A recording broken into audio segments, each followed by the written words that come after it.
Hello welcome to complete watch படம். வணக்கம் மக்களே. இன்றைக்கி நம்ம என்ன பார்க்க போகிறோம் அப்படின்னா, நம்ம ஹாப்பி ராஜ் தமிழ் மூவியோட ரிவ்யூ தான் பார்க்க போகிறோம். இந்த படம் பார்த்துட்டேன்.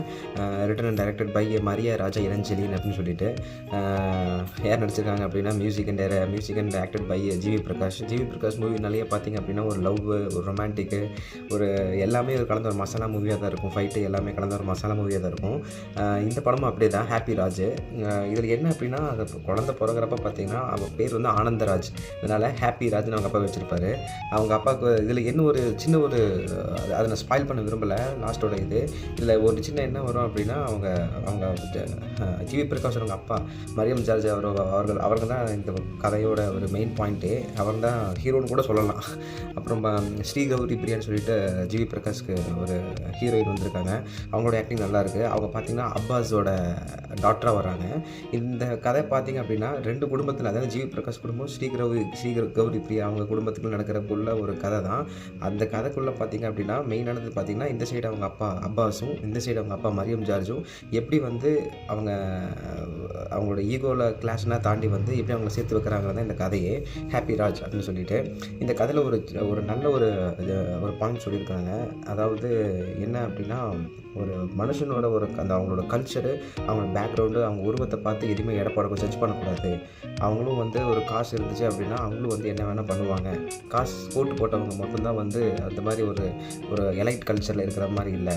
காசு இருக்கிறவங்க யார் வேணாலும் எலைட் கல்ச்சரில் இருக்கிறான்னு சொல்லிட்டு அந்த ஒரு இது அந்த ஒரு இதை கொண்டு வந்திருக்காங்க.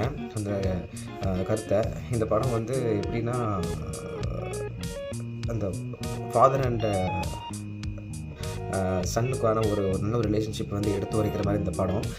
எனக்கு இந்த படத்தில் மெயினாக பிடிச்சது பார்த்திங்க அப்படின்னா, இந்த பேக்ரவுண்ட் ஸ்கோர், அப்புறம் வந்து மியூசிக் எனக்கு ரொம்ப பிடிச்சது. ப்ளஸ் பார்த்திங்க அப்படின்னா, இந்த படம் சீக்கிரம் சொல்லியிருக்கலாம் இந்த கதையை. ஆனால் ஒரு 2.5 hours எடுத்தது. ஆனால் நிஜமாக சொல்கிறேன், எனக்கு அந்த 2.5 hours போனதே தெரியல. அந்த 2 hours பார்த்திங்க அப்படின்னா, அதுக்குள்ளே ஜிவி பிரகாஷோட நல்ல அந்த ஸ்க்ரீன் ப்ரெசன்ஸு, அப்புறம் வேறு என்ன சொல்கிறேன், அப்பாஸ் மெயினாக சொல்லணும். அப்பா அவர் வந்து நின்னால அப்படின்னா ஒரு எலைட்டான ஒரு பிஸ்னஸ் மேன் மாதிரியே இருந்தார். கடைசியில் ஒரு ட்விஸ்ட் வச்சிருந்தார். நம்ம மகாராஜா படத்தில் எப்படி வந்து ட்விஸ்ட் இருக்குமோ அதே மாதிரி இந்த படத்துலேயே வந்து மரியம் ராஜா இளஞ்செழியன் வந்து ஒரு ட்விஸ்ட் வச்சுருந்தாரு. நிஜமாகவே அந்த ட்விஸ்ட் ரொம்ப பிடிச்சது. ரொம்ப எமோஷனல் கனெக்டாக இருந்தது.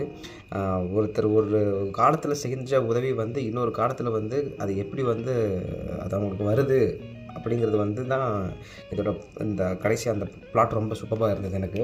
அப்புறம் இந்த படத்தில் வேறு என்ன சொல்கிறதுக்கு இருக்குது அப்படின்னா, நம்ம மதுரை முத்து கூடவே வந்திருக்காரு. அவர் அப்பப்போ காமெடி பண்ணிவிட்டு நம்ம ஜிவி பிரகாஷ் கூட பெங்களூர் ஐடி கம்பெனி கூட வர மாதிரி ஒரு காமெடி பண்ணிகிட்ருக்காரு. அதுவும் நல்ல ஒரு பேசும்படியாக இருக்குது, நல்லதாக இருக்குது அது. அப்புறம் நிறைய பேர் சொல்லலாம். எப்படி சொல்கிறது, நம்ம மரியம் ஜார்ஜோட ஒய்ஃப் ஒருத்தர் வருவார்.